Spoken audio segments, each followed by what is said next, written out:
it on a day like out today where there's hardly any wind. This is not a GPS drone. A GPS means it will hold its position. A non-GPS drone, it goes by the Wi-Fi of your phone, but it doesn't really remember where it's at. It's relying on you to control it. So if it's not a windy day, it's going to be much easier to fly it for the first time. A little bit too big to be flying indoors. You might be able to, take off and let it hover around a little bit, but you're probably going to crash it if you've never flown it before. Just like on all drones, it takes a little bit to get used to the controllers and the way it reacts. Even if you have 100 drones, every single one flies a little bit different. So on the left up here shows the video. I'm actually holding it in this first video just to show you the video footage. I'll show you the pictures in a minute. It does not have a 3-axis gimbal, so you're not going to get this stable of a picture, but I'm just showing the quality of the camera if you did want to hold it. Also, the first time I took off, when I set the gyros, I set it on a brick and it wasn't level, and it just took off and I couldn't hardly control it. That was user error. You got to set it on a flat level ground for it to take off. Here's a video on the left now showing, see how it's kind of shaky on your gimbal?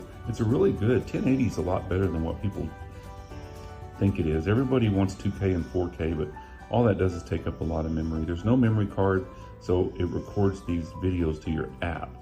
So when you get done, you can open your app and then save it to your phone. So never bring it past line of sight. As I mentioned in the end, I had this drone and I tried to do past line of sight to see how far it would go. I had my son and he was going to watch it, but it just took off and kept going. So here's the pictures. Look at these pictures. So if you want to take this out on a family outing and take pictures of your kid's soccer game or the beach or something like that, I mean, those pictures are fantastic. So here I even took it out again, getting more and more used to it. So I didn't set my gyro this time on that brick. I set the gyro inside on a flat table.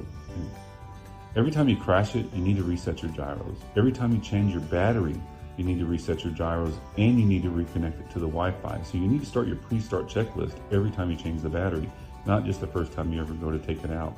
So right there, I brought it right to the end of my line of sight.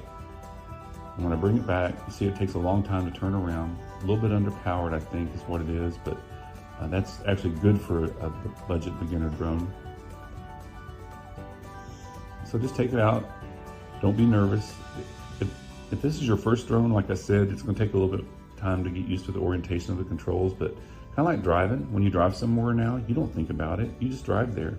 You're aware of your surroundings, but you don't think about driving. The longer you fly this drone, it'll be the same way. You won't have to think about what the controllers are doing.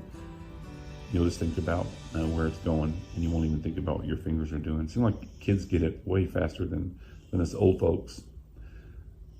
So thanks so much for watching, and I'll give you my final review on this drone, and I'll see you in the next one.